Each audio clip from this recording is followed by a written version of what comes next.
नमस्कार, सत श्री अकाल। हम लोग सेक्शन 8 तक पढ़ चुके थे। अब सेक्शन 9 पढ़ना है। तो धारा 9 हमारा क्या बताता है? यूपी रेवेन्यू कोड कार्य का वितरण करने की शक्ति। ठीक है, पहला पॉइंट ये है कि ऐसे नियमों या आदेशों के अधीन रहते हुए जिन्हें राज्य सरकार द्वारा बनाया जाए या जारी किया जाए, परिषद अपने सदस्यों के बीच अपने कार्य का वितरण जैसा परिषद उचित समझे कर सकती है। ठीक है, कहने का मतलब यह है कि ऐसे नियम या आदेश, ठीक है, राज्य सरकार द्वारा बनाया जाता है या जारी किया जाता है या सदस्यों के बीच अपने कार्य का वितरण किया जाता है, तो जैसा ठीक समझे परिषद वो ऐसा कर सकती है। जैसे सेक्शन 9 ये भी बताता है कि चेयरमैन सदस्य से बेंच बना सकता है।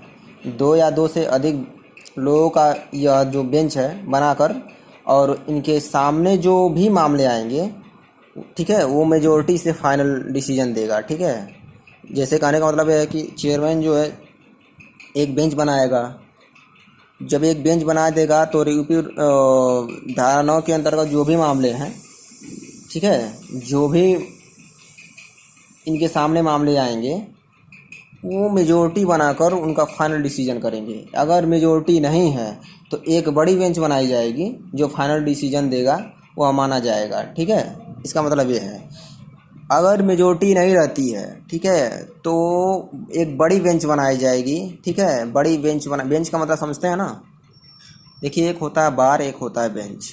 ठीक है, बार जो होता है वकीलों का होता है, बेंच जो होता है जजों का होता है। ठीक है, तो यहाँ पे क्या है कि जैसे मान लीजिए ये सदस्य है, यहाँ पे जो है, यहाँ जज की बात नहीं है, सदस्य है, जो मेंबर हैं वो बेंच, चेयरमैन बनाएंगे बेंच, और मेंबर जो है वो मेजोरिटी में आकर अपना वो डिसीजन देंगे, फाइनल देंगे, विवादों का निपटारा करेंगे। ठीक है, ये बात कर रहा है। अगर मेजोरिटी नहीं होती है तो एक बड़ी बेंच बनाई जाएगी और उसका डिसीजन जो होगा फाइनल वो माना जाएगा। ठीक है, अब हमारा 10 देखिए क्या कहता है। धारा 10 ये कहता है कि परिषद के विनिश्चय। पहला ये कह रहा है कि जहां अपील करने पर या पुनरीक्षण के तौर पर परिषद के विचाराधीन आने वाली किसी कार्यवाही की सुनवाई 2 या उससे अधिक सदस्यों से बनी पीठ द्वारा की जानी है, वहां मामलों का विनिश्चय ऐसे सदस्यों की राय या ऐसे सदस्यों के बहुमत यदि कोई हो से किया जाएगा। ये देखिए क्या कह रहा है। इसका मतलब ये है कि रेवेन्यू बोर्ड से संबंधित जो भी केस आते हैं, ठीक है, उसमें कोई भी अथॉरिटी चाहे किसी भी लेवल के हो, वह जो भी फैसला देता है वह रेवेन्यू कोर्ट के मेंबर ने दिया हो। ठीक है, ऐसा नहीं है कि देखिए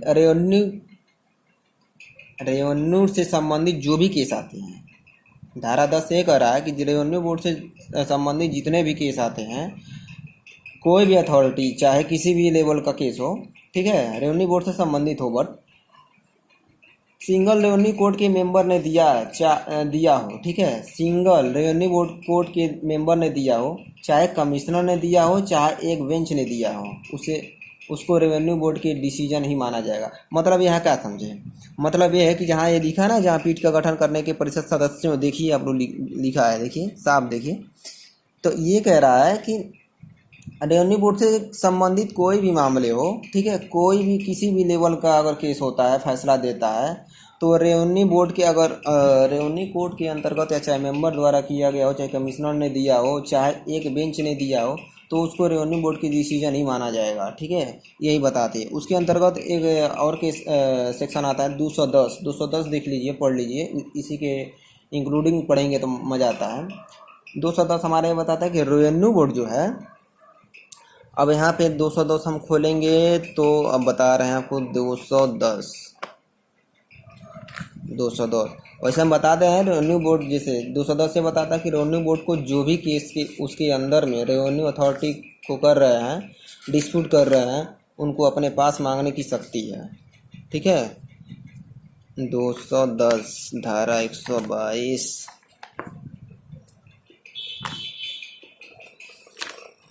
210 मैं बता रहा हूँ, 210 आ गया।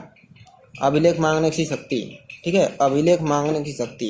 ठीक है, क्या कह रहा है कह रहा है कि परिषद या आयुक्त की अधीनस्थ राजस्व न्यायालय द्वारा निर्णीत किसी वाद या कार्रवाई के जिसमें कोई अपील नहीं होती है, ऐसे वाद या कार्रवाई के पारित किसी आदेश की वैधता या औचित्य के प्रति अपना समाधान करने के प्रयोजन के लिए अभिलेख मांग सकता है। वही कह रहा है 210 है कि रेवेन्यू बोर्ड को जो भी केस उसके अंदर में रेवेन्यू अथॉरिटी को कर रहे हैं या डिस्प्यूट कर रहे हैं अपने पास मांगने की शक्ति है। अगर जो फैसला दिया गया हो उसको चेक करने के लिए कि कितना सही है कितना गलत है, ठीक है, वो अपने पास मांग सकता है। 210 यही कह रहा है, ठीक है, कि अपने वो पास मांग सकता है, आर्डर पास कर सकता है। वो आर्डर पास कर सकता है कि ये जो भी इस पर है अगर देखना चाहता है, जैसे होता है ना कि जैसे मान लीजिए इस पर फैसला दिया गया है, अधीनस्थ न्यायालय ने फैसला दिया तो उच्च न्यायालय में अपील करते हैं लोग, ठीक है, कि मैं इस फैसले से संतुष्ट नहीं हूँ, तो उसको चेक करता है कि अधीनस्थ न्यायालय ने इस फैसले को सही किया है कि नहीं किया, क्या सही किया है तो क्या गलत किया है, यही है। तो वही 210 ये कह रहा है कि रेवेन्यू बोर्ड को जो भी केस है कि उसके अंदर आते हैं, अथॉरिटी कहता है डिस्प्यूट कर रहा है, कोई भी मामला हो तो उसको अपने पास मांगना, अभिलेख मांगने की शक्ति उसके पास मांगने की शक्ति है, ठीक है। निचली रेवेन्यू अगर अपने अधिकारिता से बाहर जाके कार्य किया हो, ठीक है, फैसला दिया हो तो सेक्शन 210 मांग सकता है। जैसे मान लीजिए निचली अदालत है, निचली रेवेन्यू कोर्ट जो है अधिकारिता से अपने बाहर जाकर कार्य किया हो या, ठीक है, उसके अधिकार क्षेत्र में वो मामला ही नहीं आता हो लेकिन वो फिर भी उस मामले को लिया हो, ठीक है, अधिकार क्षेत्र में मिसयूज दुरुपयोग किया हो, तो ये बात है। तो 210 यही कहता है कि अपने पास मांगने की शक्ति है उसको, वो केस अपने पास ले लेगा, ठीक है। तो ये कह रहा है, ठीक। 211 इसमें भी इंक्लूड है, 211 इंक्लूड है। 211 मैं बता रहा हूँ, 211 इसमें परिषद की पुनर्विलोकन की शक्ति, परिषद की पुनर्विलोकन की शक्ति इसमें ये क्या है देखिए, पढ़िए। परिषद स्वप्रेरणा या हितबद्ध किसी पक्षकार के प्रार्थना पत्र पर अपने द्वारा पारित आदेश का पुनर्विलोकन कर सकता है, ठीक है, प्रार्थना पत्र पर अपने द्वारा पारित आदेश पुनर्विलोकन कर सकता है, ठीक है, ये कह रहा है। इसका मतलब ये है कि अगर रेवेन्यू बोर्ड खुद कोई मामला का निपटारा किया हो और उसे लगता है कि इसमें चेंज हो सकता है या इसमें चेंज किया जाना चाहिए, ठीक है, या जो मैं फैसला दिया हूँ इसमें ये लग रहा है या रेवेन्यू बोर्ड को ये लग रहा है कि इसमें यार ये चेंज होना चाहिए, कुछ तो गलत है, तो वो चेक कर सकता है, चेंज कर सकता है। पुनः 211 के तहत शक्ति प्राप्त है उसको, ठीक है, ये कह रहा है। इसमें ये है 211 ही बताता है कि अगर रेवेन्यू कोर्ट खुद उसको निपटारा किया, खुद वो केस जो रेवेन्यू बोर्ड का केस है खुद निपटारा कर रहा है, ठीक है, और उसको बाद में ये लगता है, रियलाइज होता है कि ये चीज़ें जो है ये चेंज होना चाहिए, ये गलत है, ये सही है, तो उसको पुनः चेक करने का आदेश 211 में दिया गया है। 212 ये कहता है कि मामलों की अंतरित करने की शक्ति, ठीक है, केस को एक दूसरे में ट्रांसफ़र करना। इसका सीधा मतलब ये है कि केस को जो है एक दूसरे में ट्रांसफ़र करना, लेकिन ट्रांसफ़र होते समय जिन रेवेन्यू बोर्ड के अपर हो या सेम हो, निचली में ट्रांसफ़र नहीं होता है। सिर्फ ट्रांसफ़र करने का मतलब क्या समझे हैं? अब एक मतलब समझिए, क्या निचली अदालत है तो क्या अधीनस्थ न्यायालय होता है ना, तो क्या जिला न्यायालय होता है? जिला न्यायालय से लेकर तहसील में नहीं ना ट्रांसफ़र करेंगे हम, कभी भी ट्रांसफ़र होता है तो अपने से ऊपर के अदालतों में वो होता है, ठीक है। तो यहाँ पे रेवेन्यू बोर्ड ठीक वैसा ही है, ये कह रहा है कि या तो सेम, ठीक है, या तो सेम में ट्रांसफ़र करो या तो ऊपर करो, ये कह रहा है। अगर मान लीजिए निपटारा जो भी विवाद है निपटारा है उसका वो निचली अदालत जो है, रेवेन्यू कोर्ट निचली जो है वो नहीं कर रही है, ठीक है, या कर रही है तो उसको लग रहा है कि हाँ ये गलत है या इसमें ये चेक होना चाहिए, तो ट्रांसफ़र होता है, तो वो ट्रांसफ़र कर देता है ऊपर के कोर्ट में, ठीक है, ऊपर रेवेन्यू बोर्ड जो है ऊपर के कोर्ट में वो ट्रांसफ़र कर देता है। तो 212 यही बताता है कि जहाँ परिषद यह प्रतीत हो कि न्याय के उद्देश्यों की पूर्ति के लिए ऐसा करना समीचीन होगा, वह किसी मामले को एक राजस्व अधिकारी से समान या उच्चतर श्रेणी के जिले में या किसी अन्य जिले के दूसरे राजस्व अधिकारी को अंतरित करने का निर्देश दे सकता है।